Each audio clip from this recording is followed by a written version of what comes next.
Tudo bem, pessoal? Eu sou o professor G. Pegoraro e tem uma notícia importante. Talvez esse vídeo não seja para você, porque esse vídeo é só para pessoas que realmente querem aprender física. Ou seja, se infelizmente vocês são aquelas pessoas que não estão naquele nível de sofrer apertos, é uma pessoa que, digamos assim, no primeiro aperto desiste, esse vídeo ainda não é para vocês. Por quê? Porque eu vou colocar agora o que eu chamo de aulas raízes, né? Essas aulas raízes são aulas que eu chamo assim porque é para você criar raiz no conteúdo e não esquecer mais aquilo. Porém, tu tem que assistir a minha aula raiz inteira. E essas aulas não vão ser aulas curtinhas, vão ser aulas muito longas que eu vou começar a colocar à disposição de vocês. Então, se você é uma pessoa que realmente quer aprender física e não desiste no primeiro aperto, bons estudos a todos, mas nunca se esqueça que a física esteja com você. Tudo bem, pessoal? Eu sou o professor G. Pegoraro e a nossa aula de hoje é sobre termodinâmica, o estudo da dinâmica dos gases, tá? Então vamos entender como é que funciona a ideia de um gás ideal, que é o nosso, digamos assim, o nosso ator principal do nosso estudo aqui da termodinâmica.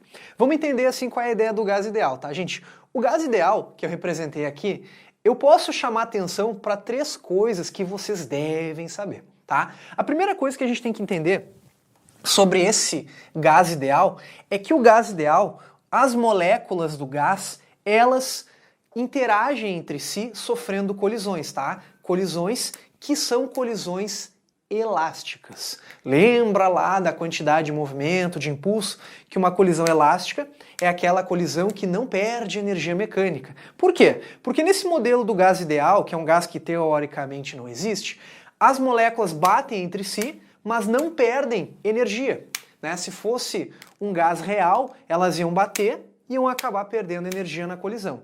Então a primeira característica que vocês têm que entender é que o gás ideal ocorre colisões elásticas, tá? Ocorre colisões elásticas. Para quem não lembra o que é colisão elástica, dá uma revisada lá em impulso e quantidade de movimento, que tu vai lembrar que colisão elástica é aquela que não tem perda de energia mecânica do sistema, tá? Beleza, então vamos tentar entender o que significa dizer isso, tá, gente? Quando esse gás colide de maneira elástica, a gente também faz uma segunda característica. E a segunda característica que a gente despreza, tá? A gente despreza interações eletromagnéticas. Isso, a gente despreza. É como se a gente falasse assim, ó, dentro desse modelo de gás, a lei de Coulomb não funciona. Então, a gente diz que despreza interações, ok? Interações elétricas, tá? Interações elétricas, beleza? Então, esse gás ideal, você também tem que entender que ele é definido por três parâmetros fundamentais para o nosso estudo, ok? E esse gás, a gente vai dizer que ele é definido, né? Deixa eu ver se cabe aqui, ele é definido por, tá? Ficou meio feio, mas ele é definido por três coisas. Primeira coisa que ele é definido, a grandeza física chamada pressão. A grandeza física chamada pressão, tá, gente? A grandeza física chamada pressão, a gente tem que entender que ela está associada a uma força sobre uma área, né? Que força? A força que os átomos fazem no recipiente onde eles estão colocados. Então a gente pode dizer que essa pressão, ela está relacionada com o choque dos átomos no recipiente, tá? Então vamos guardar isso, beleza? O segundo parâmetro que é importante é o parâmetro volume do gás, né? O que seria o volume do gás? O volume do gás, entre aspas, né, que eu vou usar com a letra V, tem a ver com o espaço que ele ocupa, tá, gente? O espaço que ele ocupa. E aí eu já vou dar digamos assim, um spoiler para vocês. Um gás tem uma característica que ele não viola a entropia. Depois, na segunda lei da termo, a gente vai entender. Ou seja, o gás sempre ocupa todo o volume disponível a ele, tá?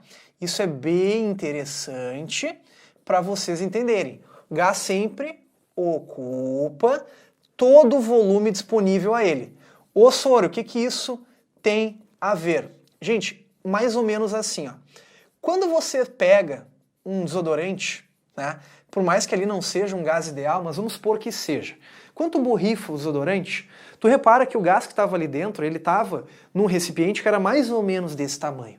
E quanto borrifa esse desodorante, aquele gás que sai, ele ocupa todo o espaço disponível a ele. Isso é por causa da entropia, que a gente vai ver daqui a pouco, tá? Mas é importante vocês entenderem isso. Beleza. E aí, gente, o terceiro parâmetro que define o gás é a temperatura. Só que aí que está a temperatura, que é a letra T, que a gente usa, essa temperatura ela tem a ver com a agitação, né? Tá? Até vou colocar em vermelho, porque quando eu falo que é em agitação, ou seja, o grau de agitação das moléculas, vocês têm que lembrar que essa temperatura tem que estar em Kelvin, tá? Tem que estar em Kelvin. Para todos os cálculos tem que ser em Kelvin. Ele pode até perguntar em Celsius, mas na hora dos cálculos tem que trabalhar em Kelvin. Beleza? Tá. Partindo dessa grande premissa aí, a gente teve cientistas que discutiram vários parâmetros de um gás. Infelizmente não tem como nós irmos para um laboratório, mas teve um cientista, Clapeyron, junto com outros caras, que definiu o seguinte, ó. Ele definiu que um gás, o produto PV dele, sempre vai ser igual ao nRT, né? E agora a gente vai tentar entender o que é cada coisa.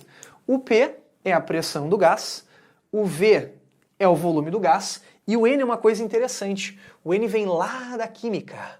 O N é o número de mol. Número de mol, tá, gente? Número de mol. Esse número de mol a gente vai associar, não é bem isso, mas é o quanto de matéria que tem no gás. Quanto mais mols, mais matéria vai ter. A gente vai interagir dessa maneira, tá? Esse T, aqui você tem que ter cuidado, porque sim é a temperatura. E aqui, gente, olha o que eu vou escrever. Temperatura em Kelvin. Temperatura em Kelvin. Ou seja, para tu lembrar disso, tu tem que lembrar como é que se converte Kelvin para Celsius, tá?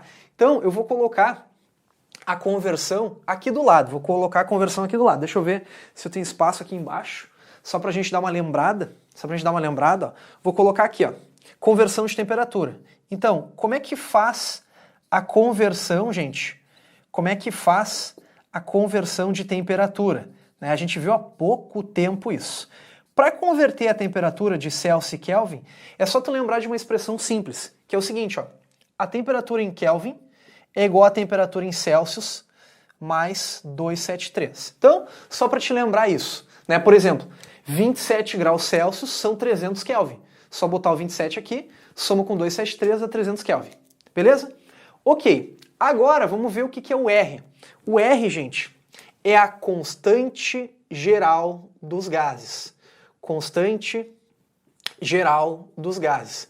Que vocês não têm que decorar. Não tem que decorar, tá? Constante geral dos gases. Prof, quanto que ela vale? Bom, até vou colocar ela aqui para ti, deixa eu ver mais Tá, tem mais um espaço. A constante geral dos gases, ela pode ser escrita dessa maneira, tá? Ela pode ser descrita que é R 0,082, tá? É ATM, litro, mol e Kelvin, tá?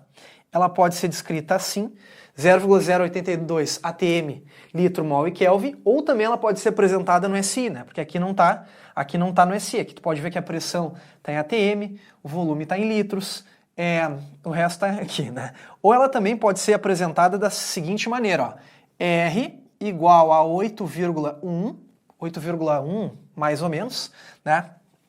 E aí seria Joule por mol e Kelvin, tá? Por que é Joule, né? Porque se a gente fosse analisar isso aqui no SI, daria Newton vezes metro, né?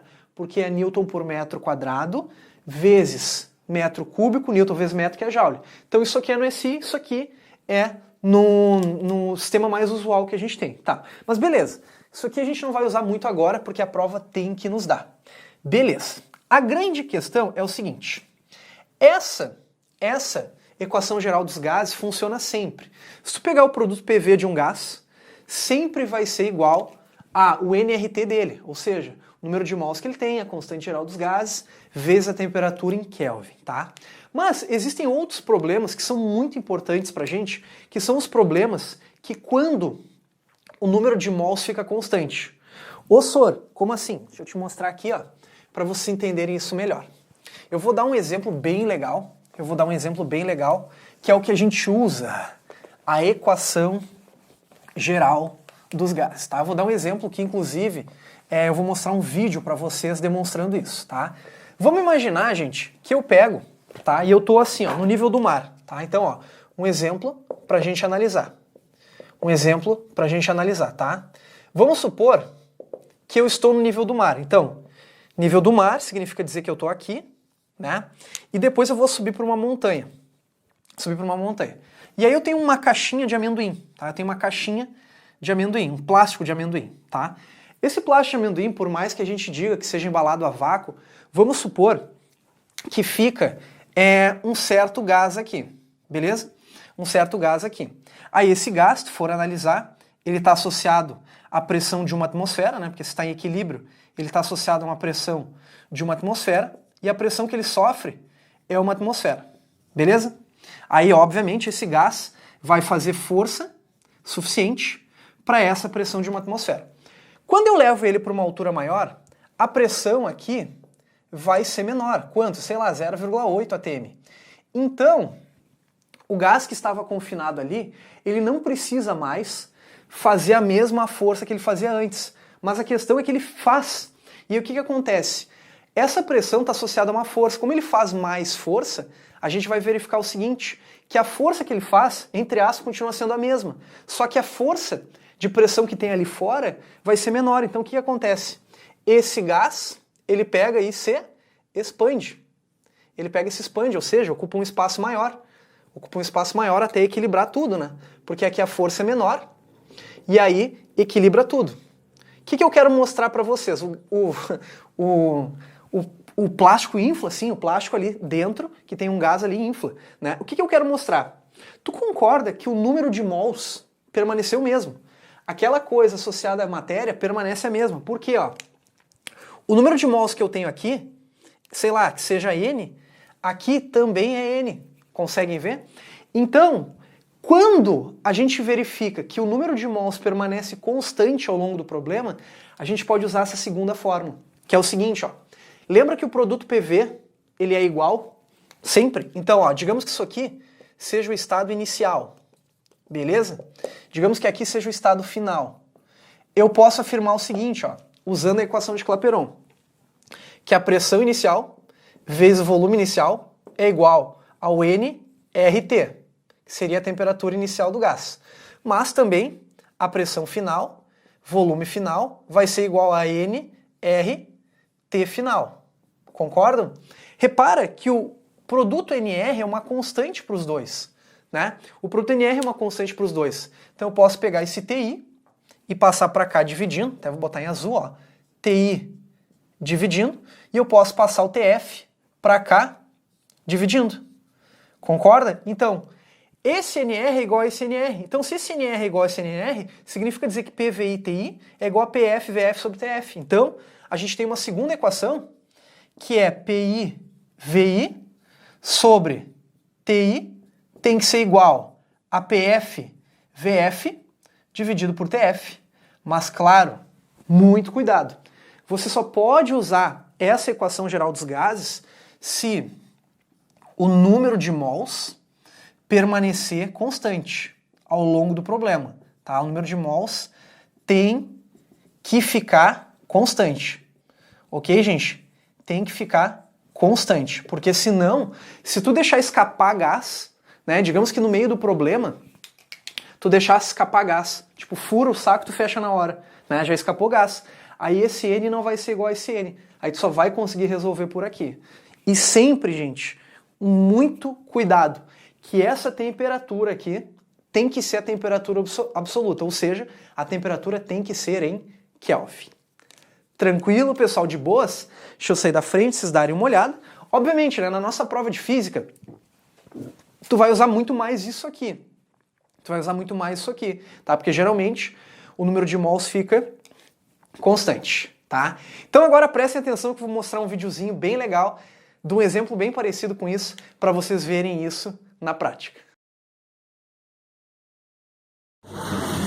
Estamos agora ao nível do mar. Parece que o pacote foi embalado a vácuo. Olha ali. O mesmo pacote que estava estufado a 4.000 metros de altitude, agora está embalado a vácuo. Um pacote de amendoim. Olha só, estamos ao nível do mar já. Aí, ó, a 4.000 metros de altitude, saquinho de amendoim estourando. Quando a gente chegar lá uns 1.000 metros de altitude, a gente vou filmar de novo. Aqui tá até mal do oxigênio o negócio. Olha, estourando o saquinho.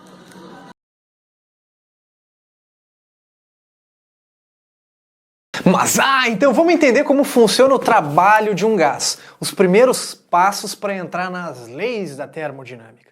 Então assim, gente, vamos começar a entender como é que funciona o trabalho de um gás. Da mecânica, nós já sabemos que trabalho é injetar ou retirar energia por meio de força, né? Inclusive, trabalho, para quem não lembra, nós usamos a letra W de work e no Sistema Internacional de Medidas, trabalho é joules. É joules. Lembra que joule é Newton vezes metro, né, gente? Que lembra que trabalho FD cosseno θ. F é Newton e M é de metro, tá? Beleza. Então assim, vamos começar a entender o que a gente vai discutir agora, tá?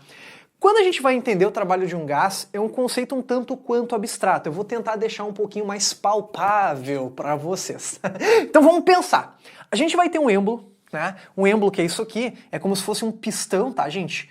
Isso aqui é a representação de um pistão que tem dentro de um carro, por exemplo, tá, gente? E vamos tentar entender como é que funciona. O nosso gás, ele tá aqui dentro, tá? O nosso gás, ele tá aqui dentro. Ele tem um volume inicial, né? E ele vai fazer o seguinte. Vamos supor que por algum motivo eu faça esse gás expandir. Como? Digamos que eu dê calor para ele, né? Eu dei calor para ele. Aí esse gás expande. Quando esse gás expande, nós dizemos que esse gás realizou trabalho, tá? Mas vamos tentar deixar mais palpável isso. Como o trabalho é injetar ou retirar energia num corpo por meio de força, vamos pensar o seguinte, vamos supor que tem um bonequinho aqui. Vamos pensar que tem um bonequinho aqui, tá? Esse bonequinho que tá aqui. Então, quando eu falo que trabalho é injetar ou retirar energia, né, gente? Faltou escrever energia aqui, deixa eu ajeitar. Injetar ou retirar energia, né? Então isso é importante. Energia por meio de força, tá, gente? Por meio de força. E aí depois eu explico por que eu escrevi que força pode ser calculada por pressão vezes área, tá? Mas agora volta para cá. Vamos imaginar que tem um maluco ali dentro, não que tem um boneco, um duende, um gnomo dentro de um motor de carro. É impossível isso. Não sei, né? Vai que duendes existem. Existam. Não, tá, gente? Então vamos pensar. Quando esse gás expande, tu concorda que esse duende... concorda que esse duende ganhou energia potencial gravitacional. Por quê? Ele ganhou um desnível, né? Ele ganhou um desnível a mais que ele não tinha. Logo, a gente diz que o gás realizou trabalho, ou seja, o gás doou energia para esse duende e esse duende cresceu. Então, gente, a gente tem que começar a cuidar o seguinte, ó, algumas convenções. Quando o gás faz isso aqui, repara, quando o gás faz isso aqui, a gente diz que o gás expandiu, né? E quando o gás expande, nós dizemos que o trabalho é positivo. Por isso que a gente já tem que entender que quando isso ocorre, ou seja, quando nós temos uma expansão, né, uma expansão do gás, quando nós temos uma expansão do gás, a gente usa uma convenção que o trabalho é positivo, beleza? Trabalho positivo. Bom, só que agora tem um detalhe. Vamos imaginar agora que esse duende começou a ganhar força. Sei lá, não importa como. Mas agora o duende força o gás para o gás comprimir. E quando o duende força o gás para o gás comprimir, tu concorda que o duende ele vai perder energia potencial gravitacional. E aí na nossa convenção a gente diz que o trabalho é negativo. Logo, que quando o gás comprimir, né, quando tiver uma compressão, quando o gás comprimir, a gente vai dizer que o trabalho é negativo. Beleza? Ok, tá tudo muito bonito. Só que agora tem um detalhe. Tu lembra que lá da mecânica, acho que até vou escrever aqui, ó, trabalho, né, era FD cosseno de θ. Vamos supor que a força de deslocamento está no mesmo ângulo, tá? Só que lembra que a gente tinha lá na hidrostática, pressão é força por área. Bom, se pressão é força por área, força é pressão vezes área. Então eu vou fazer um sistema, ó, repara, que quando eu for calcular isso aqui vai ser F, que vai ser P vezes A. Repara aqui, ó, P vezes A. Aqui, ó, P vezes A vezes a distância. E aí essa distância seria a distância que o êmbolo subiu. Só que olha só, essa distância que o êmbolo subiu vezes a área vai dar a variação de volume. Por isso que nós dizemos que trabalho de um gás, a gente diz que pode ser calculado como trabalho sendo igual a pressão vezes variação do volume. Variação do volume. Ficou meio apertadinho aqui. Deixa eu puxar mais para cá. Como trabalho, sendo pressão vezes variação do volume. Volume, tá? Variação do volume. Beleza. Só que, gente, essa equação tem uma grande restrição. Tu só pode dizer que trabalho é igual a pressão vezes variação do volume se essa pressão aqui for uma pressão isobárica. Ah, é, Sor? Pressão isobárica. E tu lembra o que é uma pressão isobárica? Pressão isobárica significa dizer que a pressão é constante. Se a pressão não for constante, se ela for variável ao longo do problema, você não pode calcular trabalho por aqui. Não pode, não adianta que tu vai errar, tá? E aí é importante que você tem que entender que essa fórmula só funciona se a pressão for isobárica, ou seja, uma pressão constante ao longo do problema, tá? Para você entender isso melhor, repara que quando o êmbolo está livre, aqui nesse meu detalhe, a gente pode dizer que é uma transformação livre, ou seja, uma pressão constante. Beleza. Só que aí que tá, né, gente? Nós temos que saber como é que se calcula quando as pressões são variáveis, né? Quando as pressões são variáveis. Deixa eu ir para trás para ver como estão nossas medidas. E para a gente entender quando as pressões são variáveis, eu vou usar isso aqui. Eu vou usar isso aqui, tá? Lembra que a área de um gráfico, de qualquer coisa por qualquer coisa, sempre vai nos trazer uma informação, né? E a área de um gráfico, ela é sempre a multiplicação das unidades dos eixos. Então, olha só, convenientemente, eu montei gráficos de pressão por volume, tá? Vamos ver o que vai dar essa área aqui. Vamos ver o que vai dar essa área. Essa área vai dar uma grandeza, que é Newton vezes metro quadrado, que é a unidade de pressão, vezes metro cúbico. Logo, essa área vai ser igual a Newton vezes metro, né? Porque o metro quadrado de baixo corta com o metro cúbico de cima. Ou seja, essa área vai ser numericamente igual a joules. Vai ser numericamente igual a joules. O que eu estou conseguindo te mostrar? Eu estou conseguindo te mostrar que a área desse gráfico vai corresponder a joules, ou seja, a área desse gráfico vai ser o trabalho. Entende o que eu estou dizendo? Então assim, gente, é importante você registrar isso. É importante você registrar isso, tá? Até vou escrever aqui para você, ó. Ó, então o que eu vou escrever? Num gráfico, ó, gráfico de P versus V, pressão versus volume, a gente pode dizer que a área dele é o trabalho. Tudo bem? Só que aí tem alguns detalhes para vocês entenderem. Por exemplo, vamos supor que seja uma transformação aberta, que eu saio desse estado inicial para esse estado final, tá? O que seria a área que eu vou calcular? Toda a área abaixo da curva. Então é essa área aqui, ó, que eu vou calcular. Vamos interpretar. O trabalho desse gás é positivo ou negativo? Para eu descobrir se o trabalho é positivo ou negativo, eu tenho que ver se o gás expande ou se o gás comprime, né? Repara que, sei lá, que se isso aqui for o volume de 1 metro cúbico e aqui é 3, o trabalho vai ser positivo. Porque ele saiu de 1 metro cúbico e foi por 3. Então, aqui nós temos um trabalho positivo, porque teve uma expansão. E olha só que detalhe. Ah, senhor, que área seria isso? Sei lá, seria a área de um trapézio? Dividiria um retângulo e mais um triângulo? Tanto faz. Olha só como é perigoso. Vamos supor que agora eu tenho essa situação, ó. O gás sai desse estado inicial e vai para o estado final. Obviamente, a área relacionada ao trabalho vai ser essa área abaixo da curva, mas tem um grande detalhe. O trabalho é positivo ou o trabalho é negativo. Reparem que esse gráfico ele é perigoso, né? Você tá louco para dizer que o trabalho é negativo, mas o trabalho é positivo. Por que o trabalho é positivo? Porque o gás está expandindo. Repara, ó, não importa, digamos que ele esteja no volume 2 e vá para o volume 6, ele está expandindo. Ah, senhor, mas e a pressão? Cara, não tô nem aí para pressão. O que me interessa é que o nosso duende ganhou desnível.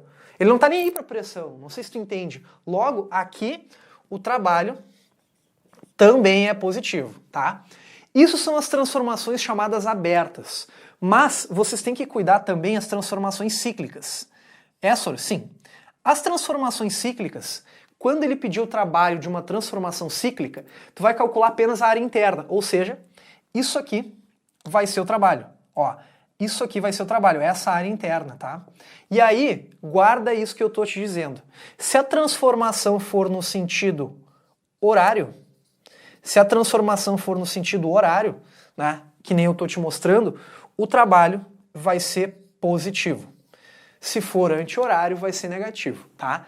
Mas eu não gosto de simplesmente dar isso aí para vocês decorarem, sendo que só isso já é o suficiente para te acertar as questões. Mas eu vou te mostrar por quê, tá? Quer ver uma coisa? Vamos entender por que trabalho no sentido horário vai ser positivo.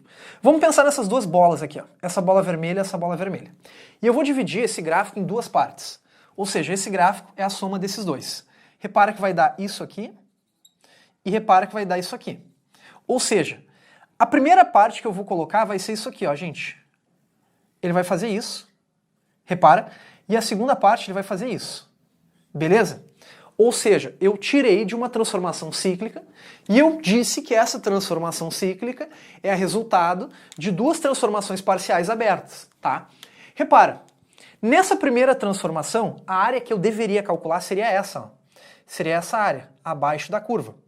Repara? E essa área abaixo da curva, o que eu quero que vocês entendam? Essa área abaixo da curva é um trabalho positivo. Por quê? Porque ele está aumentando o volume, ó. O volume está aqui no eixo horizontal. Então aqui vai ser um trabalho positivo, ou seja, toda essa área é uma contribuição de trabalho positivo.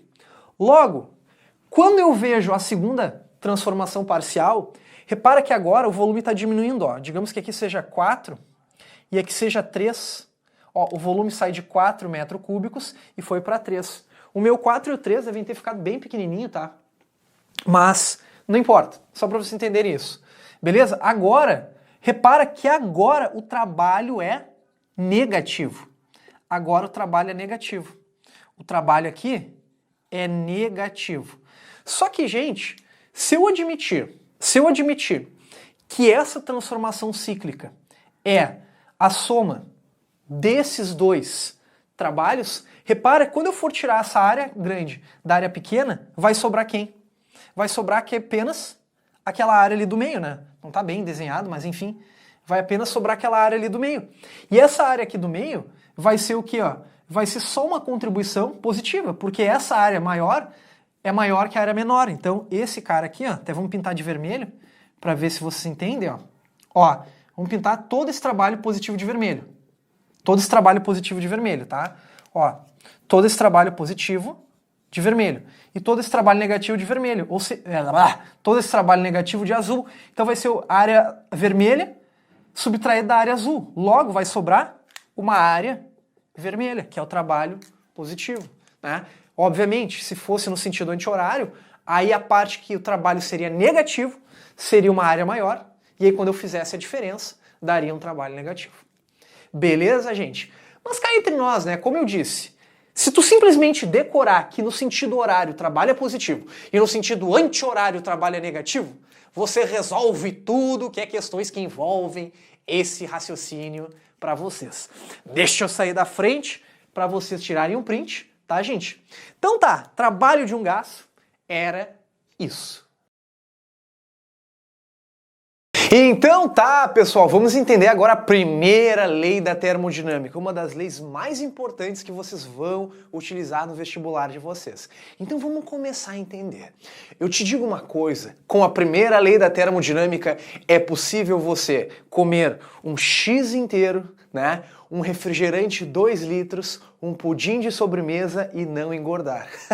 É mesmo, professor? Sim, desse método que eu vou te mostrar agora, tá, gente? Claro, isso aqui é um segredo de Estado que Jean Pegoraro guarda 1 milhão de chaves abaixo da crosta. Então tá, vamos entender assim. Gente, eu vou fazer algumas analogias, é óbvio, tá? Pra gente começar a entender como é que funciona a primeira lei da termodinâmica, tá? Então, num primeiro momento, eu solicito a vocês que não copiem, que eu vou dar umas mexidas aqui, tá? Eu vou dar umas mexidas nos quadrados que eu vou fazer aqui pra gente conseguir entender a lógica, tá? Então, vamos começar. Vamos imaginar que a gente come um X, uma pizza inteira, mais um refrigerante 2 litros, tá? Isso aqui eu vou representar como sendo comer. O comer, tá?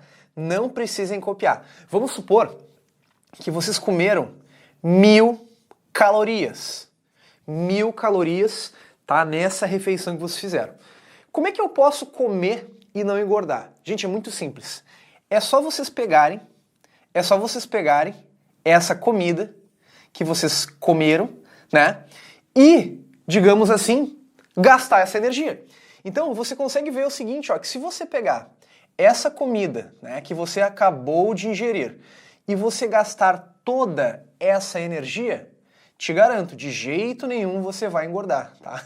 Então é aí que tá o segredo do que eu comentei pra vocês, né, gente? Aí é que tá o grande segredo que tá pra vocês. Que é o seguinte, né? Se você pegar e gastar essa mesma quantidade de calorias que vocês ingeriram, eu te garanto que vocês não vão engordar. E te digo mais, vocês têm como comer 1.000 calorias e emagrecer. Ah, Sor, como é que eu faço isso? Gente, é muito simples. Vai para uma esteira, por exemplo, e gasta 1.500 calorias. 1.500 calorias. Que aí tu pensa comigo, tu tem que tirar energia de algum lugar, né? Porque se tu realizou trabalho, digamos assim, correndo numa esteira, e você gastou 1.500 calorias, você tem que tirar energia de algum lugar. E aí vem um conceito novo para a gente, tá? Vem o conceito que eu vou chamar num primeiro momento, tá, gente? Eu vou chamar num primeiro momento de gordurinha. Essa é coisa boba, calma, cara, calma, que a gente já vai entender isso aqui melhor, tá? É o que a gente chama de gordurinha. E essa gordurinha, nesse meu contexto aqui, por isso que eu pedi para não copiar, tá, gente? Tá tudo errado aqui, de acordo com a física, mas é uma analogia, né? Uma analogia. A gordurinha, a gente perdeu 500 calorias. Então, ó, vamos interpretar. Tu comeu tudo que tu podia, ingeriu 1.000 calorias. Se você gastar 1.500 calorias, você vai perder, entre aspas, 500 calorias da gordurinha. Mas, né, o que é o mais comum que as pessoas fazem, infelizmente, é, digamos assim, ó, tu comer 1.000 calorias, você não gastar nada. Aí tu não gasta nada. Tu não gasta nada de energia. Obviamente, se tu não gasta nada de energia, essas 1.000 calorias que você ingeriu, vai ser agora uma gordurinha positiva e não mais negativa, como era antes, tá? Então tá, gente, a primeira lei da termodinâmica ela é um tantinho quanto abstrata. E aí eu trouxe essa ideia aqui para tentar ficar um pouco mais claro para vocês. Só que agora a gente vai ter que dar nome aos bois. Esse conceito de comer aqui, na parte da primeira lei da termodinâmica, é o calor. É o calor, tá? É o calor, que a gente já vem discutindo há muito tempo. O que é esse tal calor? O que é esse tal calor? E aí, esse tal calor a gente usa com a letra Q. Né? Letra Q. Letra Q. Beleza? Então, esse calor que um gás pega, digamos assim, ó, a gente dá calor para um gás. O gás, porque a termodinâmica é o estudo dos gases, né? O gás pode fazer, entre aspas, duas coisas. O que esse gás pode fazer ao receber calor? O que esse gás pode fazer ao receber calor? Ou ele vai gastar essa energia na forma de trabalho, ou ele vai ganhar energia interna, né? E aí a gente já vai entender o que é essa história aqui de energia interna, que é trabalho, tá? Então, esse calor que a gente dá, tipo a comida que a gente comeu, o gás pode usar para gastar energia, que foi o exemplo da esteira, a gente correndo, né? Só que aí a gente fala de trabalho, né, gente? Ó, trabalho, a gente fala de trabalho, né? Que é a letra W de work, que a gente já sabe, work é ótimo, né? Bah, trabalho gaudério, não, work, né, gente? Então assim, ó, essa é a lógica. Então, vamos recapitular. nós podemos dar energia para o gás na forma de calor e esse gás pode usar essa energia para realizar trabalho. Realizar trabalho a gente já sabe, que é expandir, né? E também, esse gás agora vai ter um conceito novo pra gente. Esse gás, ele também pode pegar essa energia e deixar armazenada nele. E aí a gente fala da variação da energia interna, tá, gente? E eu sei que vocês não sabem muito bem o que é energia interna, por isso que eu deixei um espacinho ali para explicar para vocês. E essa variação da energia interna, usamos ΔU, tá, gente? Então a gente coloca ΔU, tá? Então, como é que fica a primeira lei da termodinâmica? Como é que fica a primeira lei da termodinâmica que a gente diz aqui? A primeira lei da termodinâmica diz o seguinte: olha, cara, um gás ganhando calor, por exemplo, ele pode usar essa energia para realizar trabalho ou variar essa energia interna. E os dois juntos, ou não tem um ou não tem o outro, tá? Então isso é importante que vocês entendam essa lógica aqui, tá? Então isso aqui é ΔU, que eu já vou explicar o que é essa variação da energia interna. E aí, gente, a primeira lei da termodinâmica, a gente pode sintetizar ela da seguinte maneira, tá? Dependendo da bibliografia, os professores isolam a variável diferente. Eu gosto de isolar o quê? Exatamente para fechar com a minha analogia aqui, tá? Mas assim, ó, termodinâmica é um assunto bem abstrato, que vocês têm que, entre aspas, fazer analogia, senão não vai rolar, tá, gente? Então, ó, olha só, vamos lá, vamos tentar entender. Então, toda a energia que eu dou para um gás, ele pode usar para realizar trabalho ou variar a sua energia interna. Por trás disso é a nossa conservação de energia, tá? Então, assim, gente, algumas nomenclaturas a gente tem que cuidar. Dentre elas, a de trabalho a gente já sabe. Trabalho positivo, que o gás expandiu. Trabalho negativo, o gás comprimiu, tá? Essa daqui, essa notação do quê, eu já vou fazer uma coisa mais formal para vocês. Mas vamos definir agora o que é essa energia interna, tá, gente? Essa energia interna de um gás, a gente pode dizer como sendo toda a energia interna dele, toda a energia que ele tem ali dentro. Então a gente pode colocar entre aspas, que é nada mais nada menos, gente, que a energia total do gás. Tá? A gente pode pensar da seguinte maneira, que é a energia total do gás. Então, como é que a gente vai entender isso? Tá? Vamos supor, só para você entender, tá? Vamos imaginar que a gente tem um gás aqui, e aqui tem inúmeras moléculas que estão correndo e tal, ali, agitadas e tal, né? Essa energia interna é bem parecida com a mecânica. Essa energia interna dele, que eu vou chamar ela de U, tá, gente? Essa energia interna, que eu vou chamar ela de U, esse U é a energia interna do gás, é composta de duas formas de energia. Quais são as duas formas de energia? Lá na mecânica, a energia total de um corpo, lembra que desprezando o atrito e blá blá blá, a gente chamava, entre aspas, de energia mecânica. Aqui é como se a gente chamasse de energia interna, tá? Essa energia interna, ela é composta de duas formas de energia. Vocês lembram quais eram as formas de energia da energia mecânica lá? Vamos fazer analogia, estou forçando um pouquinho a barra para a gente entender. Essa energia interna é composta de duas formas de energia. Uma energia associada à agitação, né?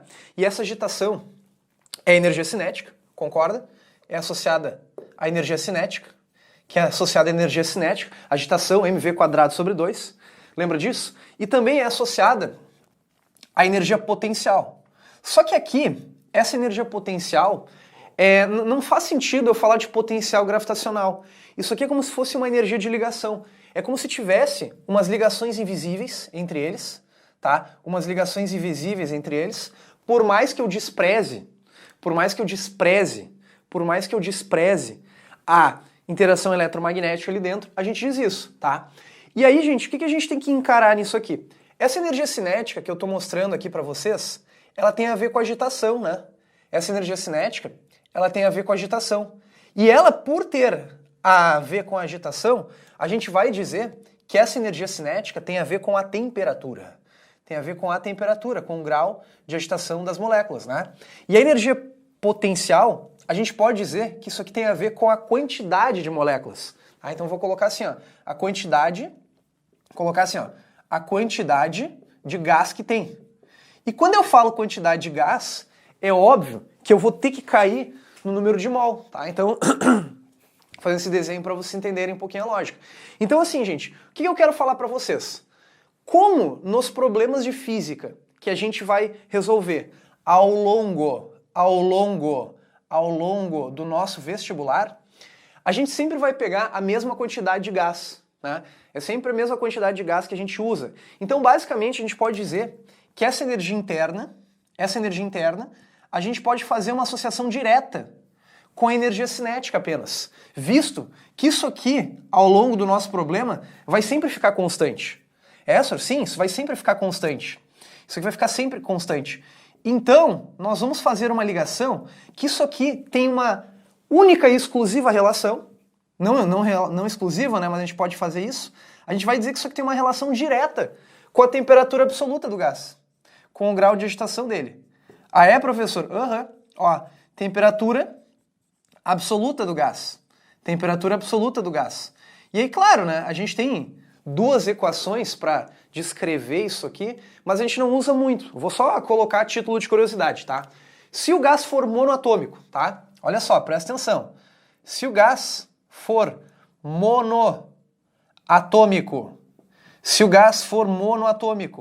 tem uma maneira, tem um tô aqui, né? Se o gás for monoatômico, tem uma maneira de calcular essa energia interna. E aí, para calcular essa energia interna, a gente tem essa equação, que é 3 meios de nRT. Então, a energia interna é 3 meios de nRT, tá? Até estou colocando em letra minúscula porque a gente mal vai usar isso aqui, tá? E aí, essas letras todas já apareceram na nossa aula, né? O N é o número de mols, o R é a constante geral dos gases e o T é a temperatura absoluta, né, em Kelvin. E aí, gente, se o gás for diatômico, vou colocar assim, ó, diatômico, que eu duvido que vocês usem elas. Se o gás for diatômico, é 5 meios de nRT a energia interna, tá? É 5 meios de nRT, tá? Mas assim, gente, isso aqui eu tô dizendo apenas a título de curiosidade. Eu tô apenas dizendo isso a título de curiosidade. E aí, gente, nós temos algumas conclusões referente a essa evolução que eu mostrei aqui para vocês, tá? A gente tem algumas coisas que valem a pena se levarem pronto para a prova. Vou apagar aqui para liberar um espaço, né? Para liberar um espaço para vocês. Então, assim, ó, a gente tem algumas coisas que vocês têm que cuidar. Que é o seguinte, ó, vou dar um exemplo para vocês terem bastante cuidado. Vocês terem bastante cuidado, ó. Ó, exemplo. Se eu estou admitindo, prestem atenção, se eu estou admitindo que a energia interna de um gás é como se fosse a energia total dele, e o gás geralmente fica com a mesma quantidade de moléculas ao longo do problema, e eu ligo ela à energia cinética, nós temos algumas conclusões. Que é o seguinte, ó, por exemplo, se eu tiver dois gases, tá? Prestem atenção, dois gases equimolares, isso aqui não te estressa muito, equimolares, a mesma temperatura absoluta em Kelvin, né? A gente tem algumas conclusões. Sim. Então, assim, ó, se eu tô falando que o grau de agitação tem a ver com essa tal energia interna, beleza? Eu tô dizendo que essa energia interna a gente vai dizer que vai ser como se fosse apenas a energia cinética, que a gente pode aproximar apenas na mesma temperatura. A gente pode aproximar na mesma temperatura? A gente pode dizer o seguinte: se eu tenho dois gases equimolares com a mesma temperatura, digamos assim, ó, que eu tenha o gás O2 e o gás H2, né, o hidrogênio e o oxigênio. E eles estão na mesma temperatura, sei lá, que os dois têm 300 Kelvin. Se os dois têm 300 Kelvin. Então, quais são as conclusões que eu posso tirar disso? Mais uma vez, a energia interna é a somatória da energia cinética mais a potencial. Como eu estou dizendo que a quantidade do gás ao longo do problema fica constante, a gente meio que dá uma ignorada nela e diz que a energia interna tem uma relação apenas da energia cinética, ou seja, apenas uma relação da temperatura. Moral da história: se esses dois gases à mesma temperatura, a gente pode afirmar com certeza que eles têm a mesma energia cinética. Sim, eles têm a mesma energia cinética por causa de ter a mesma temperatura e vão ter a mesma energia interna. Concorda isso comigo? Então significa dizer o seguinte, ó, que a massa desse gás O2 vezes a velocidade média dele ao quadrado aqui, né? Aí é indiferente se é quadrático ou não. Isso aqui tem que ser igual. Isso aqui tem que ser igual. Obviamente, a gente vai ter alguns cuidados, né? Isso tem que ser igual a isso, mas aí, claro, como, por exemplo, esse átomo de oxigênio é mais pesado que o de hidrogênio, a gente vai pensar, ó, que ele é mais pesado, então a velocidade média desses átomos aqui são menores que esse cara. Aqui é o contrário, ó, como a massa do hidrogênio H2 é menor, ele vai ser um pouco mais rápido. Mas é importante vocês terem esse cuidado na cabeça de vocês. Energia interna associada à energia cinética, energia potencial. A potencial é sempre igual. Pum, então é cinética, que daí tu vai ligar na temperatura.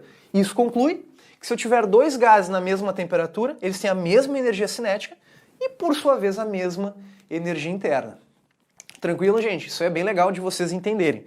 E aí, pessoal, essa primeira lei da termodinâmica, vocês têm que ter um cuidado. Por quê? Tá? Deixa eu apagar aqui um pouquinho para vocês entenderem melhor.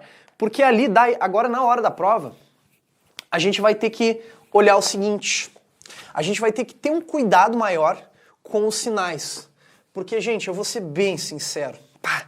Termodinâmica, essa parte gases, é bem abstrato. Mas não é porque é abstrato que os vestibulares não cobram. Os vestibulares amam isso. Principalmente os vestibulares tradicionais.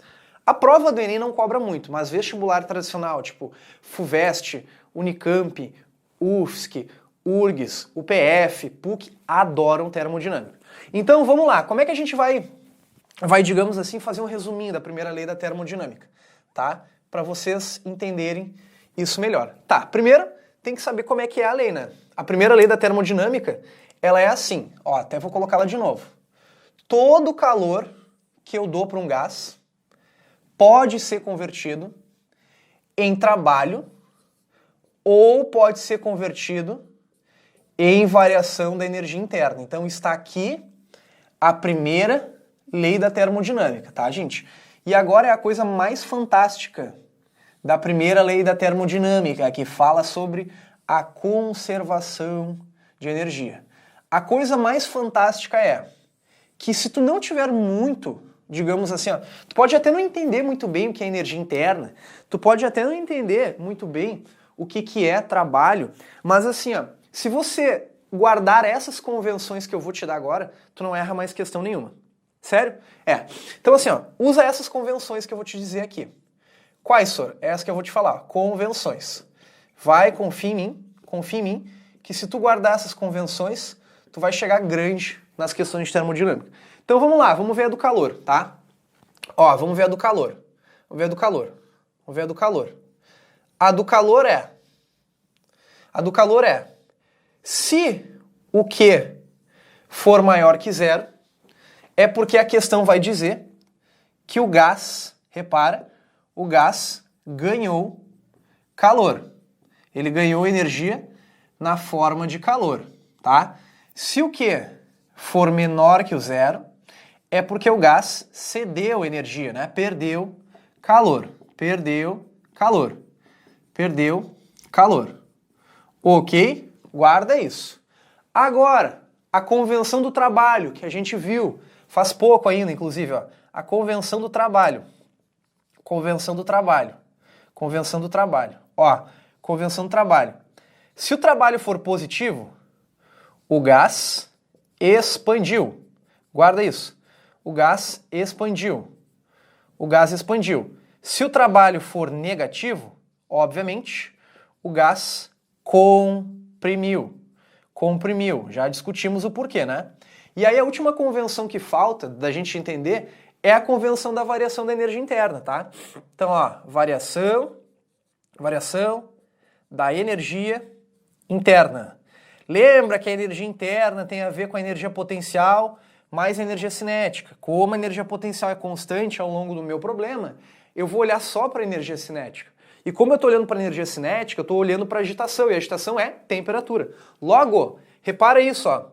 Se a variação da energia interna for maior que zero, é porque o gás aqueceu. O gás aqueceu. Se a variação da energia interna for negativa, é porque o gás resfriou. Resfriou, tá? Deixa eu ir para trás para ver se coube tudo. Tá, coube tudo. Então assim, gente, o que eu tenho para falar para vocês aqui, ó? O que eu tenho para falar para vocês aqui? Se você levar isso aqui para a prova, você vai chegar grande. Você vai chegar grande. E dificilmente você vai errar uma questão de termodinâmica, tá? Falta mais uma parte pra gente ver, que são as transformações. Mas tu vai ver, as transformações são uma barbada. É uma facilidade que vocês vão ver que só o nome, mais ou menos, vocês vão chegar nelas. Beleza. Então tá, pessoal, agora vamos ver as transformações termodinâmicas. Eu trouxe aqui a equação geral dos gases, que a gente usa quando fica sempre o mesmo número de mols, e a gente vai começar, ao longo do problema, né, a gente vai começar a encarar as transformações iso isso, iso aquilo. Então vamos começar. Transformação isobárica. Gente, transformação isobárica significa dizer iso igual bárico. Guardem que bárico vem de barômetro, que mede pressão, tá, gente? Então essa transformação isobárica, a gente vai ter que a pressão é constante. Como a pressão é constante na transformação isobárica, a gente tem que entender primeiro como é que funciona as equações, tá? Na transformação isobárica, a primeira lei da termodinâmica é a única que a equação não vai mudar, tá, gente? Como assim? Essa primeira lei da termo vai ficar assim, ó, que o Q vai ser igual ao trabalho mais a variação da energia interna. Então não vai mudar nada. Então Q, trabalho mais a variação da energia interna. Então vocês têm que guardar isso aqui na cabecinha de vocês, tá? Beleza, beleza, de boas. Que mais que a gente tem que entender? Se a gente pensar em termos de equações, ó, olha para a equação geral dos gases. É uma pressão isobárica, ou seja, ela não muda. Então, esse termo pode cancelar com esse termo. Então, a gente tem uma outra relação, que é a relação da equação geral dos gases, que nós temos uma relação proporcional interessante aqui. Qual relação proporcional interessante? Que o volume é proporcional à temperatura, né? Então, ó, reparem isso aqui, ó, que a gente tem essa relação. Aí, cadê o P? O P a gente simplificou, pois é um parâmetro que é constante. Beleza. Tá, mas agora vamos entender como é que funciona a transformação em si. Gente, geralmente quando é uma transformação isobárica, é um êmbolo livre. É isso, é um êmbolo livre. Então, por exemplo, assim, ó, eles falam, uma transformação livre, um êmbolo livre. É uma transformação assim, ó, que esse êmbolo que está aqui, ele está livre para se movimentar. Ok? Então, guardem que isso aqui é uma transformação com êmbolo livre, tá? O êmbolo livre aqui, o êmbolo livre. E aí, por exemplo, vamos supor que eu vou doar calor para o gás, na forma de calor, aí esse gás que está aqui dentro, ó, ele vai ganhar calor. Se ele vai ganhar calor, ele vai aumentar a temperatura e vai aumentar o volume. Logo, numa transformação isobárica, como uma transformação livre, né, gente, vai ficar assim, ó, ele vai expandir e a gente tem algumas relações interessantes. Quais são as relações interessantes que nós temos aqui? Pô, primeiro, olha só, o volume aumentou, né? Então, ó, se o volume aumentou, pega a proporção, a temperatura aumentou. E ó, que eu falei para vocês, ó, se a temperatura aumenta é porque o gás aquece, ou seja, a variação da energia interna também ela é positiva. O certo seria botar U positivo, né? Mas é para vocês irem trabalhando com isso aqui. Por exemplo, até vamos colocar assim, ó, que a energia interna aumenta. Vou botar ela sempre do lado da temperatura. Ó. A energia interna aumenta. O que mais? O gás expande, né? Então, ó, trabalho positivo. Tá vendo aqui, ó? O gás expande. Nesse contexto, eu posso dizer que o gás também ganhou calor. E o inverso seria isso que a gente está acostumado, tá? Claro, tem mais uma coisa que vocês não podem esquecer, né? Por ser uma transformação isobárica, é a única que eu tenho uma fórmula pronta para o trabalho, né? Até vou colocar aqui, ó, que o trabalho é pressão vezes variação de volume, né? Então lembra que se for uma transformação isobárica, é pressão vezes variação, daí a gente escreve por extenso para não confundir, ó, variação de volume, certo? Beleza. Claro, gente, é importante vocês cuidarem que podem aparecer na prova de vocês alguns gráficos, né? Então vamos discutir alguns gráficos aqui, ó. Por exemplo, Ó, esse gráfico é fácil. Gráfico de pressão por volume. Gráfico de pressão por volume. Para você não ter dúvida, eu sempre dou uma dica para a galera pensar. Geralmente as questões que pedem para te identificar gráficos ou não, elas não apresentam números. Então inventa números ali, ó, tipo, sei lá, 1, 2, 3. Inventa. 1, 2, 3. Vamos pensar numa transformação isobárica, qual é o parâmetro que não pode mudar? A pressão. Então, a pressão que não pode mudar. Então, é isso aqui, ó. Tá vendo? Ó, o volume aumenta, trabalho positivo, tá fechando tudo, tá? Ó, tá vendo que tá sempre no 3. Beleza. Que mais? Vamos colocar um outro gráfico, um pouco mais elaborado agora, um gráfico um pouquinho mais complicado. Temperatura com volume. Ó, repara, como temperatura e volume são proporcionais, vai ser uma reta, tá? Vai ser uma reta crescente. Não deixa cortar no zero, tá? Não faz sentido chegar no 0 Kelvin, muito menos volume zero de gás. Então, teoricamente, não pode cortar na origem esse gráfico aqui. E aí, claro, né, gente, se a gente tiver um gráfico aqui, ó, deixa eu ver o que mais que falta, a gente pode inverter também, né? Pode botar qualquer coisa, posso botar a pressão aqui, posso botar a temperatura ali, né? Aí, ó, isobárica, pressão fica constante, tá, gente? Então, assim, ó, guardem que a transformação isobárica é isso. Iso, igual, né? Então, igual, bárica, pressão. A primeira lei da termodinâmica não muda, a equação geral dos gases fica sem a pressão, digamos assim, aparecendo, que ela foi simplificada, e é a única que tem uma fórmula específica para o trabalho. Agora eu quero muita atenção de vocês. Cada transformação que eu vou trazer para vocês, eu vou fazer essa análise dessa. Gente, não são fórmulas novas, é só para você pensar. Tenha confiança que vai ficar mais fácil para o estudo de vocês, tá? Então, transformação isobárica era isso. Ok, então vamos ver a transformação isocórica. Esse nome deixa um pouquinho estranho, mas eu vou te dizer os outros dois nomes que a gente pode chamar essa transformação isocórica. Essa transformação isocórica, ela pode ser chamada de transformação isovolumétrica. Agora já sabem, né?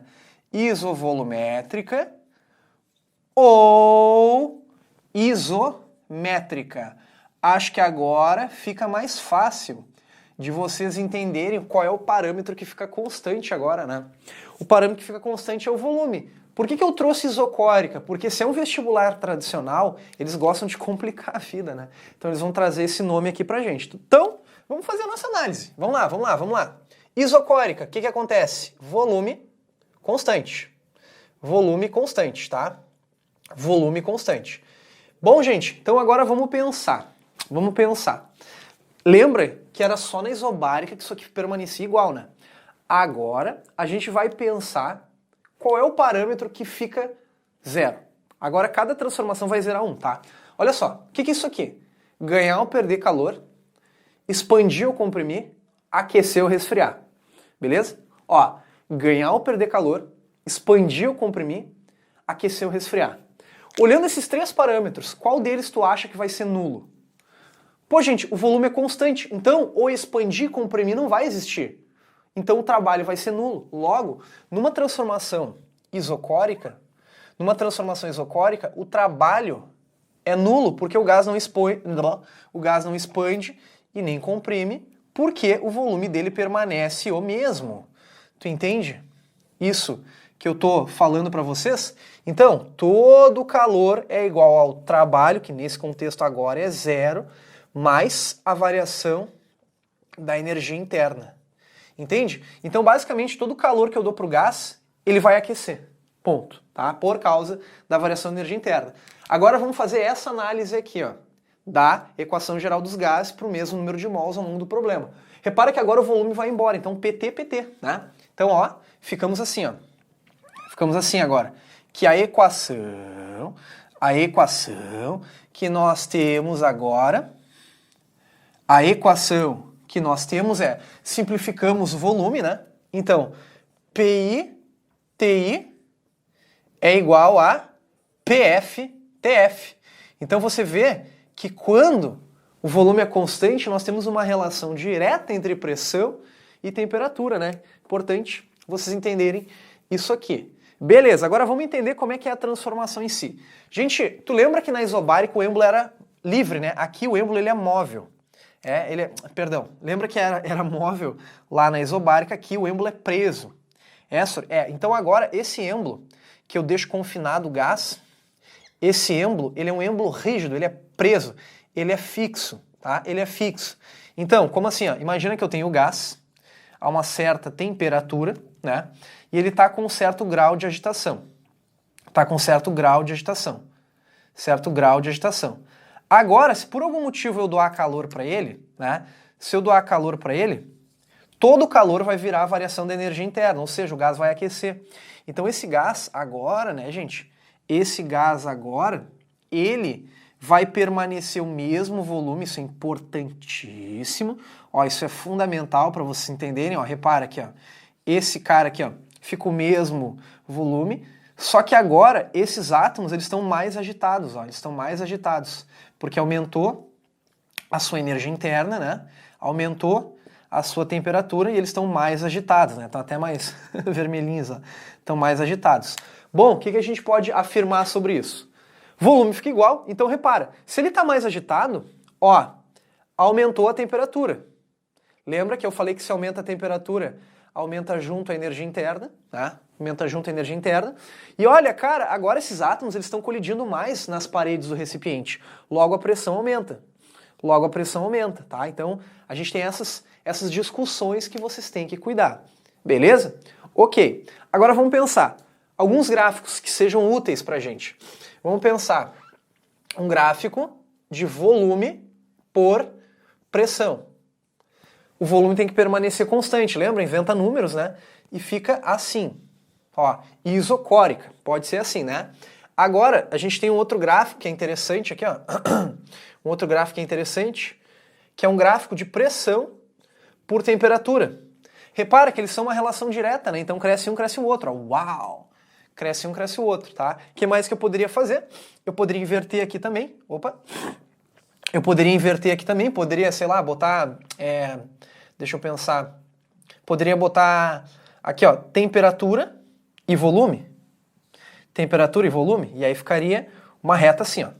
Certo, gente? Então, assim, isso é uma transformação isocórica, característica que esse êmbolo aqui ele fica fixo. Então, os átomos vão ganhando energia, aumenta a temperatura, aumenta a pressão, mas isso aqui é um êmbolo fixo, tu não consegue, digamos assim, fazer o gás variar o volume. A gente pode aproximar isso aqui como uma panela de pressão, sem ser aquele momento aonde a gente deixa sair número de mols de gás, sabe? Quando sobe o bagulhinho da panela de pressão e sai vapor, né? Sem aquele vapor subir, a gente pode imaginar que é uma isocórica. Certo, gente? Deixa eu ir para trás para ver como é que ficou o espaço de vocês. Coube tudo. Então tá. Isocórica era isso. Isotérmica! Então assim, gente, agora vamos ver a transformação isotérmica, que eu acho que o nome é mais fácil ainda, né? Iso igual térmica vem de temperatura, tá? Então numa transformação isotérmica, a temperatura é constante. Então vamos fazer aquela nossa análise, qual é o parâmetro que vai zerar? O que? Ganhar ou perder calor, trabalho, expandir ou comprimir, variação da energia interna, aquecer ou resfriar, tá? Eu sei que muitos de vocês querem dizer que o calor é zero, mas lembrem lá da calorimetria, por exemplo, que uma substância pode ganhar calor sem variar a temperatura. Então, a gente tem que entender que é ganhar ou perder calor, expandir ou comprimir, aquecer ou resfriar. Então, a variação da energia interna que vai ser zero. Então, se a gente for ver a lei da termodinâmica, a primeira lei seria assim, ó, todo calor é convertido em trabalho e deu. E deu, né? E deu. E deu. Beleza. Tá? E deu, já era. É isso aí. Como é que seria a equação geral dos gases? Repara que agora a temperatura a gente pode simplificar, né? Então fica um produto PI, PI-VI, né? Ó, produto PI-VI, produto PF-VF, tá? Então isso é uma relação que nós temos, tá? Uma relação que nós temos numa transformação isotérmica. Qual é a característica de uma transformação isotérmica, tá, gente? Eu não vou escrever isso, eu não vou desenhar porque é difícil, tá?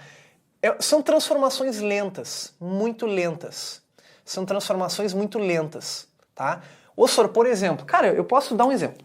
Vamos imaginar que na minha barriga, aqui a gente tem um gás, né? Que eu posso tirar ele. Tu concorda comigo que se eu fazer esse gás expandir. Repara, ó, o gás expandiu, ele está na minha barriga e eu vou fazer ele sair. Se eu fizer esse gás expandir muito devagar, de uma maneira muito lenta, tu concorda que eu sinto baforado quente, né? Consegue entender? Se eu faço ele bem devagarinho, eu sinto esse baforado quente, sim? Ou seja, é como se fosse uma transformação isotérmica. O gás está expandindo, certo? Só que aí, esse gás está expandindo e ele está trocando calor com os meus órgãos e está mantendo a mesma temperatura, ok? Isso aqui é um pouquinho abstrato, mas uma transformação isotérmica é isso, ó. Bem devagarinho. Bom, o que a gente tem que cuidar? A gente tem que cuidar os gráficos, né? Só que aqui é um pouquinho mais elaborado os gráficos. Vamos colocar um gráfico de temperatura por volume. Temperatura por volume é tranquilo, né, gente? Ô, cavalo. Temperatura por volume é tranquilo. Por quê? Porque a temperatura tem que ser constante. Então lembra, imagina números, né? Tem que ser isso aqui, beleza. Assim como, se eu colocar um gráfico de, digamos assim, um gráfico de, deixa eu pensar, pressão por temperatura, ó, agora é assim. Beleza. Só que eu quero que vocês tenham cuidado nesse gráfico de agora, que eu vou te mostrar. Presta atenção, nesse gráfico de agora, que eu até vou colocar ele aqui em cima. Até vou colocar ele aqui. Que é o gráfico, que até vou colocar ele diferente. Esse gráfico aqui, vocês têm que ter muito cuidado. Que é o gráfico de pressão por volume. Pressão por volume de uma isotérmica, tá? Porque um gráfico de pressão por volume, gente, não é tão simples da gente encarar isso. Tá? Então, sempre quando a gente coloca um gráfico de pressão por volume, aqui a gente vai estar listando, entre aspas, a pressão final, né, que a gente está analisando aqui. E aqui vai ser o volume final no momento que eu estou verificando. Então, como é que a gente monta gráficos? Tu lembra? A gente isola essas variáveis. Então, vamos lá. Ó. PF, VF ficaria assim, ó, repara. Ficaria PF, aqui, porque é como se fosse meu Y, né? PI, VI, dividido, né? Por VF. Beleza. Repara o seguinte, ó. Esse parâmetro, pressão inicial, volume inicial, é um parâmetro constante, porque sempre quando eu estou analisando uma situação termodinâmica, o meu gás vai sair de algum lugar. Então isso aqui é um parâmetro constante, então eu vou deixar ele assim, ó. Então vai ser PF, prato feito não, né? Pressão final. Vai ser igual a esse parâmetro, esse produto PI-VI, que é uma constante. Isso aqui vai ser uma constante, beleza? Dividido por VF. Ok. Agora vamos pensar. Digamos que esse volume final seja 1, então vai ser constante dividido por 1. Digamos que agora esse volume final seja 10, será constante dividido por 10. Agora digamos que esse volume final seja 100, será essa constante dividido por 100. Agora por 1000, constante dividido por 1000. Ou seja, tu concorda que eu posso crescer esse cara o quanto eu quiser. Eu cresço o quanto eu quiser esse cara. Né? Mas eu sempre vou estar dividindo um número por um denominador cada vez maior. Mas nunca isso aqui vai dar zero. A gente nota que quanto mais vai aumentando o volume, menor está sendo a pressão. Então isso aqui, gente, se você gosta de matemática, é como se fosse aqueles gráficos assim, ó, y igual a sobre x. Que são as exponenciais, né? Tá vendo? Ó, onde o A é uma constante, o Y é isso. Então, ó, esse gráfico, gente, ele é um decaimento exponencial aqui, certo? Essa é a característica de uma transformação isotérmica. Vocês têm que ter muito cuidado nisso, mas muito cuidado mesmo, tá? Ah, Sori, continua valendo que a área de um gráfico de pressão por volume continua sendo trabalho? Continua. Se tu tiver algum artifício matemático para calcular isso aqui, ó, tu pode me dizer o trabalho. Ah, Sori, o trabalho é positivo ou negativo? Já discutimos. O trabalho ser positivo ou negativo tem a ver com o gás expandir ou comprimir, beleza? Então repara que o gás expandiu, né? Então o trabalho é positivo, tá? Gente, prestem atenção. Guardem com todas as suas forças esse gráfico daqui, porque a próxima transformação que nós vamos ver é uma transformação que tem um gráfico muito parecido com a isotérmica. E aí você tem que entender a característica dela. O que eu posso afirmar sobre uma transformação isotérmica? Que o produto PI-VI sempre tem que ser igual ao produto PF-VF. Tá? Então guardem esse gráfico, que a próxima transformação vai ter um gráfico parecidíssimo. Então, de transformação isotérmica, era isso. Então tá, vamos ver agora a última transformação, que é a adiabática, tá, gente? Eu gosto de falar que é a transformação descalorada. Então assim, gente, a transformação adiabática, primeiro eu vou te mostrar um exemplo que eu vou ser bem sincero. Não tá bem certo, mas enfim, vamos quebrar o galho pra gente entender, tá? Vamos imaginar que é um dia muito frio.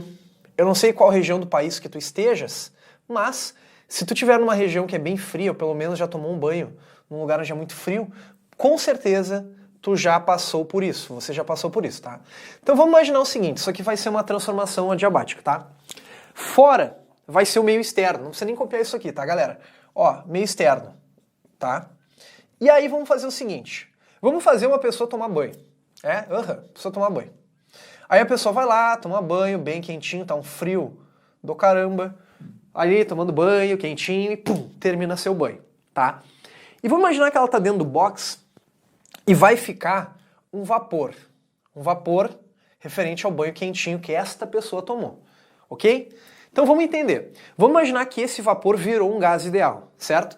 Agora vamos imaginar que a pessoa tá ali no quentinho, gostosinha, gostosinho, e ela resolve abrir o box do banheiro, tá? Imagina que são os boxes, são umas caixas, e a pessoa abre o box do banheiro. Pessoal, o que na hora o gás faz? Tu concorda que o gás, na hora, ele expande, ocupando todo o volume do banheiro? Tu consegue entender isso? Que o gás expande, ocupando todo o volume do banheiro? E eu pergunto uma coisa para vocês. Vocês deram energia para o gás para ele fazer isso? Não. O gás fez de uma maneira espontânea. Ou seja, o que você sente quando o gás expande? Tu sente frio ou sente calor naquele momento? Tu sente frio, né? Pois é. Porque numa transformação adiabática, o gás expande sem receber calor de ninguém. Só que, claro, isso tem um custo. Para ele expandir, ele tem que tirar energia de algum lugar. E ele tira de quem? Ele tira dele mesmo. Se a gente imaginar um átomo de gás, quando estava ali no box do banheiro, ele estava triagitado. Energia cinética grande, estava uma temperatura alta. Aí quando a gente abre o box do banheiro, que o gás se expande e ocupa o banheiro inteiro, cada átomo se agita menos. Por quê? Porque ele usou aquela energia interna para realizar trabalho. Tá? Então é importante vocês entendam aqui, ó, que numa transformação adiabática, a gente tem alguns cuidados. Dentre elas é o seguinte, ó, quando o gás expande, que é o que aconteceu agora, quando o gás expande, na hora o gás esfria, né? O gás esfria. E aí, obviamente, se o gás esfria, a gente pode dizer também que a sua pressão diminui, né? Porque ele vai estar, entre aspas, empurrando o recipiente com menos força, né? A força média ali. Aí vamos lá, de boa, tu vai lá, se secou, né? Aí você vai lá, enrola a toalha na cabeça e tal, e você resolve sair do banheiro. Aí tu vai lá e abre a porta do banheiro. Concorda que o gás agora vai ocupar todo o espaço disponível na casa, né? Lembra quando tu vê alguém saindo do banho, que a pessoa sai e o gás sai junto? Pois é, a gente pode dizer que isso é uma transformação adiabática. E lembra quando a pessoa sai do banho, quando ela sai do banheiro, tu concorda que cada vez mais difícil de enxergar o gás. Por quê? Além da sua pressão diminuir, a sua densidade diminui, tá? Sua densidade diminui. Então, é você cuidar que a densidade também diminui, certo? A densidade do gás diminui. Bom, o que eu falei sobre esse exemplo? Pois é, esse exemplo ele é um pouco limitado, porque o gás nunca iria voltar naturalmente para o box do banheiro.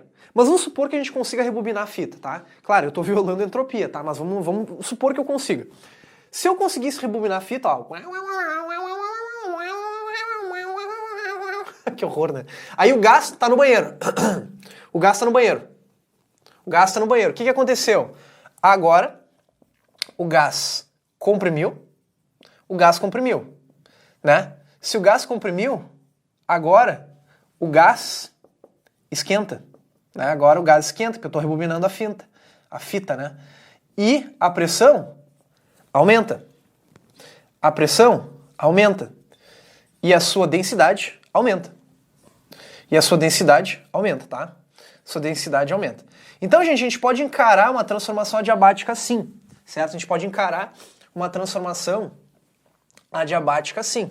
Então, ó, se o gás expande, ele esfria, pressão diminui, densidade diminui. Se o gás comprime, o gás esquenta, pressão aumenta, densidade aumenta. Tá? Mas vamos entender isso um pouco melhor, cara. Tá, se o gás não está recebendo calor de ninguém, é uma descalorada, como é que ficam as fórmulas, tá? As fórmulas ficam assim, ó. Se eu for ver a primeira lei da termodinâmica, repara. Se eu for ver a primeira lei da termodinâmica, ela vai ficar dessa maneira que eu vou mostrar para ti agora, tá? Ela vai ficar dessa maneira que eu vou mostrar para ti agora. Todo calor vai ser zero, né? Porque ela é uma descalorada, ou seja, ela é descalorada. Ela é descalorada, tá? Ela é descalorada. Então, todo calor é zero. Então, o trabalho mais a variação da energia interna, ok? Se você manipular algebricamente isso aqui, tu vai verificar que vai ficar assim, ó, trabalho igual a menos a variação da energia interna. E aí você vê como tudo fecha direitinho, né? Você vai ver como tudo fecha direitinho numa transformação adiabática. Sério, senhor? Claro, olha só. Vamos tentar entender de novo o exemplo que eu escrevi aqui. Eu já vou apagar, tá, gente? Só pra gente visualizar. Ó, vamos entender isso aqui. Ó, vou apagar isso aqui que você souber um caminho, não precisa saber o outro, tá? Então vamos lá, olha só, vamos interpretar isso daqui. Se o gás expande, gás expandir, trabalho positivo. Então trabalho positivo. Vamos supor que o gás teve um trabalho de mais 10 joules. Cara, quanto que vai ser a variação da energia interna? Isso aqui é negativo. Então vai ser um ΔU de menos 10 joules. Ou seja, gás expande, gás esfria. ΔU negativo. Entende isso?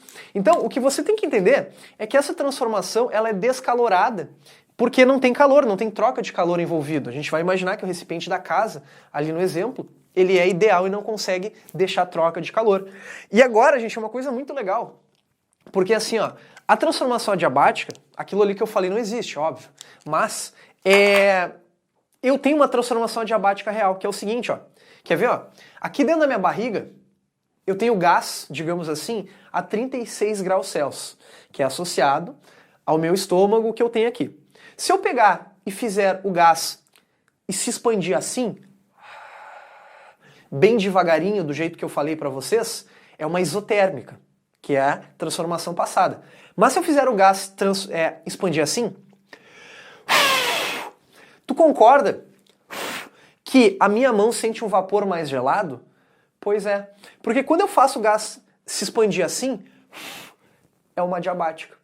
Porque eu faço o gás passar tão rápido pelos meus órgãos, que não dá tempo de trocar calor com meus outros órgãos. Então, o que acontece? O gás se expande e ele tem que tirar energia de algum lugar. E de onde é que ele tira? Dele mesmo. Ou seja, ele resfria, ele perde energia cinética, né? Ele fica mais gelado para conseguir expandir. Então, gente, essa transformação, uma outra característica, que é uma transformação muito rápida. Uma transformação adiabática é uma transformação muito rápida, né? Um outro exemplo são os aerosóis, né? Sabe aqueles aerosóis, desodorante?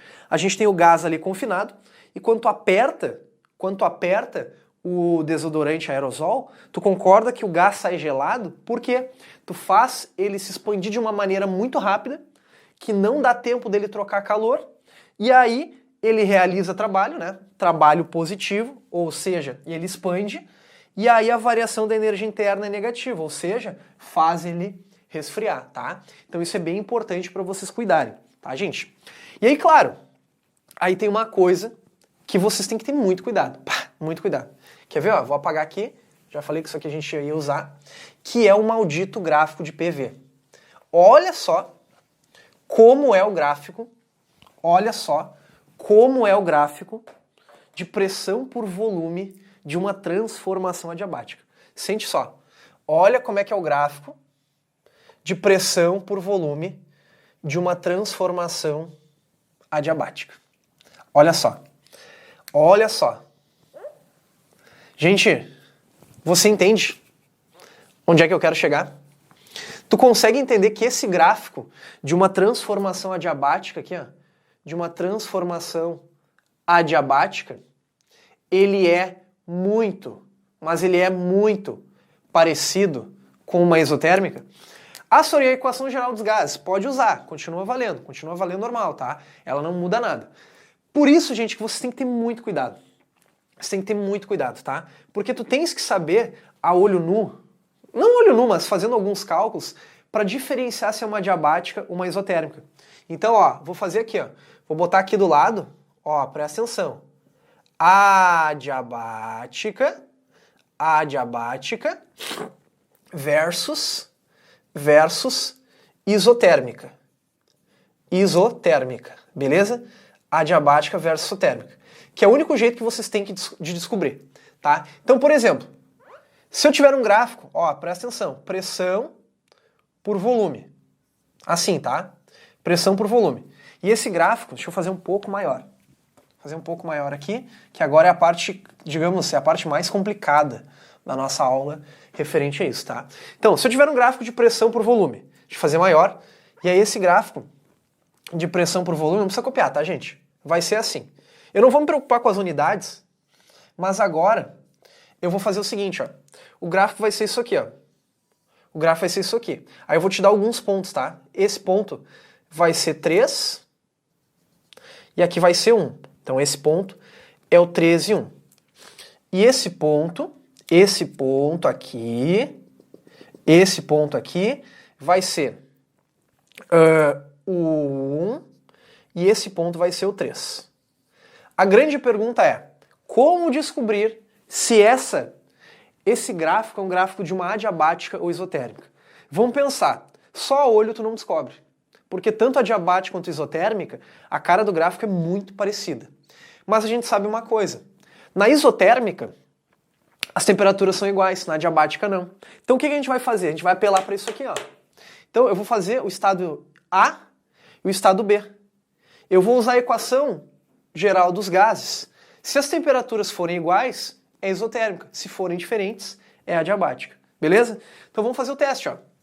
Ó, pressão inicial, volume inicial. 3 vezes 1, tá vendo? Ó? Então vai ser, ó, PA, VA, TA. Tô comparando as temperaturas, né? Ó, PB, VB, TB. Certo? Tô verificando para ver se é uma adiabática ou uma isotérmica. Então vamos ver. Quanto que é PA? PA é 3. Então, opa. PA vale 3. Quanto que vale VA? Vale 1. Vale 1. PB, quanto que vale? Vale 1. Vale 1. Quanto que vale VB? Vale 3. Opa! Repara que o produto PV deu igual, né? O produto PV deu igual, porque, ó, 3 vezes 1 dá 3, 1 vezes 3 dá 3. Então, concluo que TA é igual a TB. Logo, se TA é igual a TB, isso aqui é uma isotérmica. Beleza? Vamos supor que isso aqui não fosse, entre aspas, 3. Vamos supor que isso aqui fosse 2, tá, gente? 2. Vamos supor que isso aqui fosse 2. Aí o que queria mudar? O que queria mudar é que agora o volume, ele seria 2 aqui. O volume seria 2 aqui. Aí o produto PV deles deu diferente, ou seja, TA é diferente de TB.